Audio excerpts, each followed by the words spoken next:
150 বছরের গড় আয়ু নিয়ে বেঁচে আছেন তুরস্কের একটি পাহাড়ি গ্রামের বাসিন্দারা।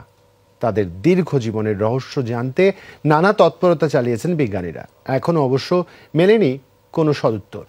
বিশ্বের দীর্ঘতম আয়ু পাওয়াদের মধ্যে আলোচিত একজন এই গ্রামেরই বাসিন্দা, যার জীবনযাত্রা নিয়ে বিস্তর গবেষণাও হয়েছে। কয়েকশো বছর বেঁচে থাকা চাঁদের চরকা কাটা বুড়ির গল্প ছিল শৈশবের বিস্ময়। কোনো মানুষের পক্ষে কি কয়েকশো বছর বেঁচে থাকা সম্ভব? সেই রূপকথার রেশ ফিরে আসতে পারে তুরস্কের এক ছোট্ট গ্রামে, যেখানকার বাসিন্দারা বেঁচে আছেন শত বছরের বেশি সময় ধরে। তুরস্কের দক্ষিণ পূর্বাঞ্চলীয় বিতলিসের পাহাড়ি গ্রাম বারেসি। 2022 সালের আদমশুমারি অনুযায়ী গ্রামটির জনসংখ্যা প্রায় 6000। আশ্চর্যের বিষয় হলো বাসিন্দাদের গড় আয়ু 150 বছর। দীর্ঘ সময় ধরে কোনো মৃত্যু দেখেনি এই গ্রাম, রোগ শোকেরও বালাই নেই। 1764 সালে ধারণা করা হয় পৃথিবীতে সবচেয়ে বেশি সময় ধরে জীবিত থাকা ব্যক্তিদের মধ্যে তিনি একজন।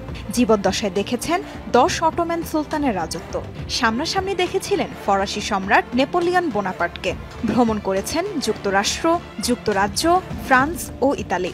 এছাড়া তিনি তুরস্কের 5 প্রধানমন্ত্রীর শাসনামলও দেখে যেতে পেরেছিলেন। শোনা যায় 12 থেকে 13 বার বিবাহ বন্ধনে জড়িয়েছিলেন তিনি। 36 সন্তান নিয়েছিল তার বিশাল পরিবার। অবিশ্বাস্য দীর্ঘ জীবনের গল্প কাহিনী শুনতে পশ্চিমা সহ বিভিন্ন দেশ থেকে নিমন্ত্রণ পেয়েছিলেন জারোয়াঘা। বলা হয় ইস্তাম্বুলে 1934 সালে 170 বছর বয়সে মারা যান তিনি। তার মৃত্যুর পর বারেসি গ্রামে বিস্তর গবেষণা চালায় যুক্তরাষ্ট্র ও জাপান।